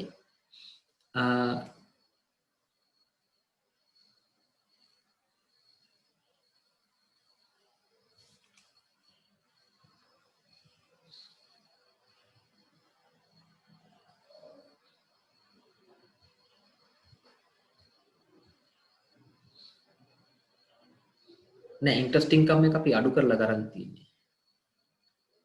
interest income එක අඩු කරලා ගන්න තියෙන එකයි බලන්න. එතකොට මේ 231,337 තියෙනවා. Right? This includes interest income as well. Right? Interest income is 1,000 if you can remember. So 1,000 for 9 months period. First period 750 එනවා. Right? 750 ගත්තේ 1,000 into 9 months. Right? Therefore, the balancing figure 230,587. Therefore, total is should be equal to 231,337. මේක තමයි කොටස් දෙකකට බෙදලා තියෙන්නේ. Clear? නම් sources දෙකට කඩාගත්තා. Dividend income එකක් තිබුණේ නැහැ. Business income එක 235,87. Interest income for the first period 750. Similarly, this 77,113, this includes the remaining part of the interest income. Right? This does not include the dividend income. Therefore, this includes the remaining part of the interest income, that is 250. ඔක්කොම දාහන තිබුණේ. එහෙනම් ඉතුරු balancing figure එක ඇවිල්ලා තියෙනවා 76,863. Dividend income 1,000. මෙන්න මේ දෙක එකතු වෙන්න ඕනේ 77,113. So total is 78,113. This is also 78,113. මොන අපි sources වලට කඩාගත්තා. Business income එකේ අනුව 230,587, second period 76,863. Then interest income first period 750, second period 250. Dividend income first period no, second period 1,000. Right?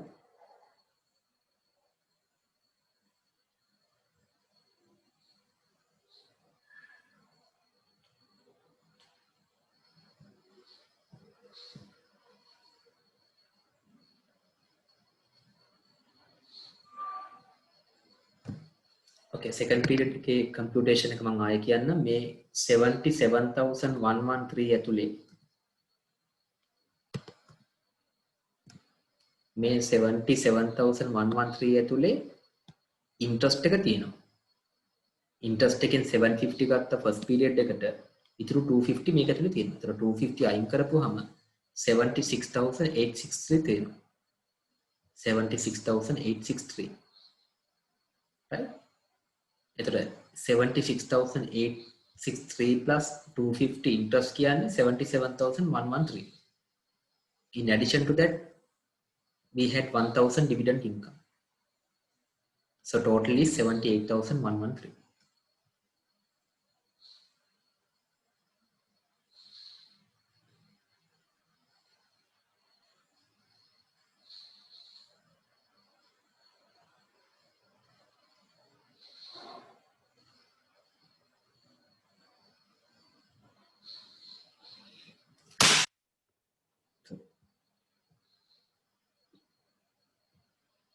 Okay, now let's get into the tax liability computation.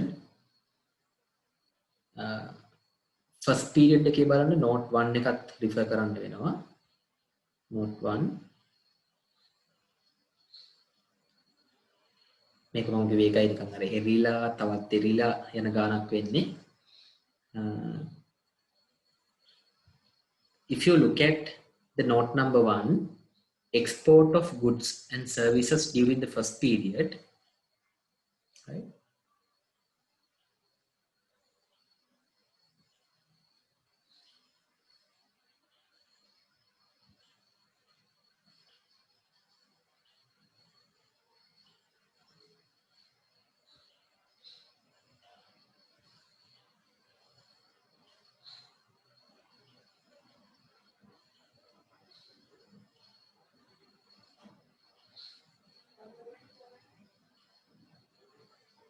Okay, anyway,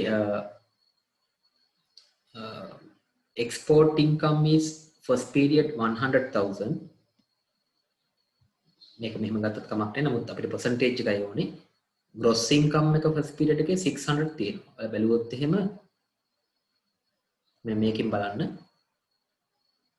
මෙන්න මෙතනින් බලන්නකෝ. first period එකේ total income එක 600 තිබුණා. එකෙන් 100 තමයි foreign sales තිබුණේ.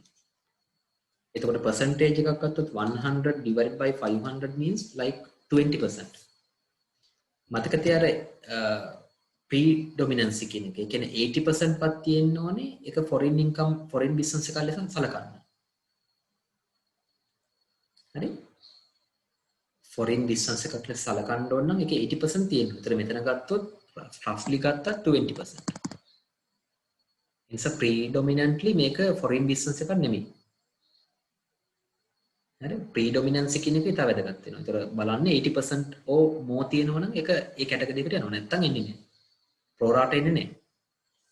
ඒක මම කිය මේ ගාන අමාරුයි කියලා.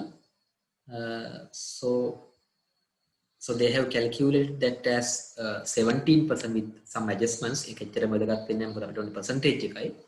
So they have concluded that it is not predominantly conducting a business of exporting goods or services. Okay.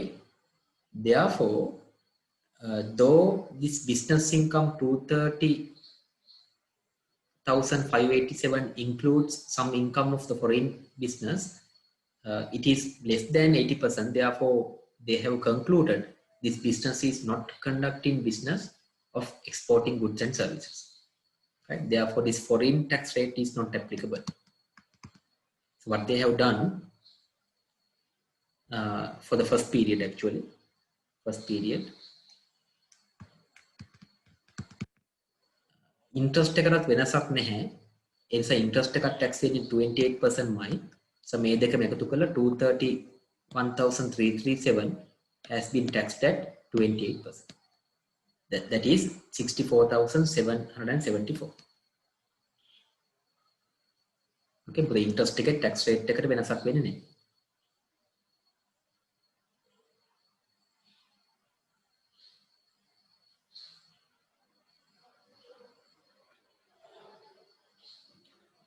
හරි?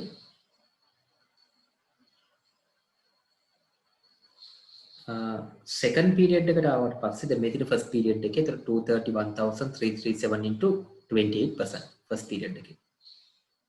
On taxable income from the sales to foreign markets, that is second period income 76,863. ඒක අරන් තියෙනවා proportionate basis. ඒ කියන්නේ second period එකේ foreign වලට මේක pro rata basis අරන් තියෙනවා. ඒතර ගත්තොත් එහෙම වලට පේනවා second period එකේ ඔක්කොම තියෙනවා 500. sales to local market and foreign market 500 තියෙනවා. ඒකෙන් foreign market 200. right? ඒතර 500 වලින් 200 foreign කියලා අරන් තියෙනවා.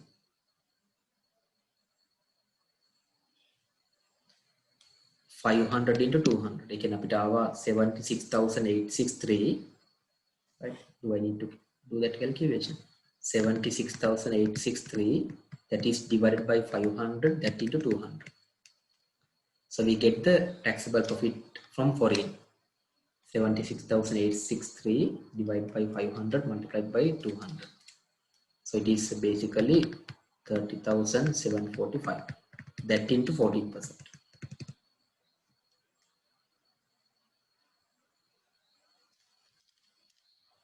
4,304. Second period. Because of these changes, our cutoff changes එකත් එක්ක ආවේ.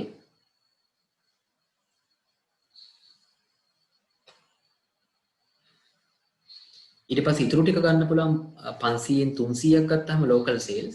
ඒ වගේම ගන්න 76,863 divided by 500 multiplied by 300, that is local business income 46,118, that into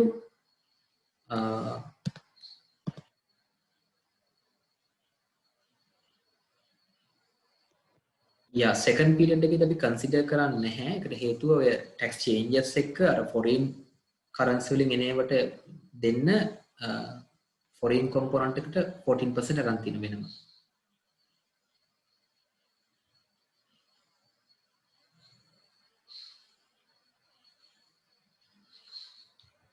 Okay.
මම දැන් මම වලට තවත් ડોකියුමන්ට් එකක් ෂෙයා කරා. මම කිව්වා මේ ගාන හොඳටම මාරු ගානක් කියලා.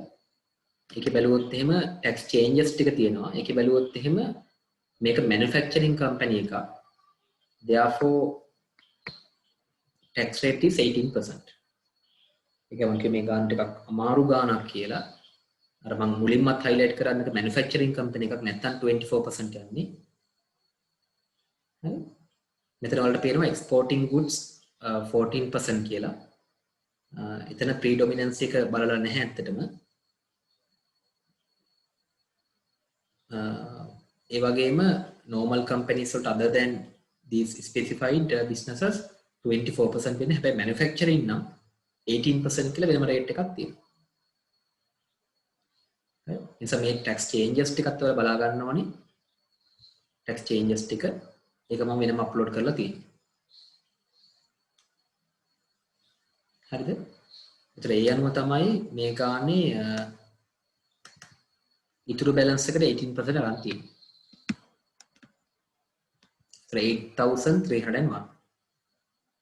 18% ආවේ manufacturing company එකක් නිසා. නැත්තම් it should be 24%.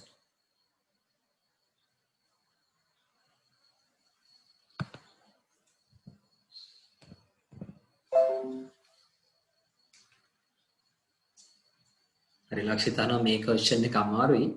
මේ වගේ questions exam එකට එනවද කියලා. exam එකට එනවද කියන එක පස්සේ තීරණය කරමුකෝ. අපි ඉස්සෙල්ලා මේක බලමුකෝ. මොකද අපිට දුන්න guide එකනේ. හරිද? exam එක ගැන අපි අවසන් දවසේ කතා කරමු නේ. හරි. Therefore it is 18% because of the manufacturing company. Then dividend income එක මත dividend income 14% කියලා මම කිව්වා. මෙතන 14%. Right? Therefore dividend income for the second period 1,000. That into 14% 140. Okay, 140. Interest income එක මත දැන් මේකේ problem එක වෙන්නේ මේ second period එකේදී මේක manufacturing දීපු නිසා 18% apply වුණේ. ඒක එකතු කරලා ගන්න බෑ. Interest income එක වෙනම 250 වලට 24% අරන් තියෙනවා. So 68. The total tax liability එක 77,579. Now this is very difficult question. I don't expect this kind of this much of expertise from you at the examination ළමයි. බය වෙන්න එපා මෙච්චර complicated එකක් අපි දෙන්නේ නැහැ කොහොමවත්. හරි? මම මේක කළේ ඇත්තටම ටිකක් අමාරු එකක් කරනකොට එක පැත්තකින් අපිට පේනවා මෙච්චර කොච්චර complications එනවද කියලා කියන එක. අනිත් පැත්තෙන් ඒ guide එක අනුව අපිට තීරණය කරගන්න පුළුවන් කොහොමද changes apply වෙන්නේ කියලා. එතකොට මේ transitional එකේදී මේ changes ගොඩක් complicated වෙනවා. හැබැයි ඊට පස්සේ ටිකක් මේක ලේසි. ඉතින් එකම දේ ඔයාලා ටිකක් කලින් ඉපදුන එකයි ප්‍රශ්නේ. ඒක අවුරුද්දක් පහුවෙලා හෝ කලින් ඉපදුනා නම් වැඩේ හරි. හරි? ඉතින් ළමයි කරන්න දෙයක් නැහැ මේ year එකේදී මේක මතක තියාගන්න. දැන් ඊළඟ බජට් එකක් එනවා නොවැම්බර් වල ඊළඟ අවුරුද්දට ඒකේ මොනව වෙනස් වෙයිද දන්නේ නැහැ. ආයෙ මේක රිවර්ස් වෙන්නත් පුළුවන්. හරි ඒ නිසා එහෙම මතක තියාගන්න. But don't worry about this kind of complicated question lamai. We don't expect you to have this kind of knowledge in the examination, but I did this question as a guide. Okay, we will do few more questions in the subsequent sessions, then you can plan the examination. Okay, with that I will finish the session today, and you know, you may be at home or the boarding place, so please be safe because of the current development in the COVID-19 pandemic, and have a nice weekend as well, right? So let me finish the session from my end.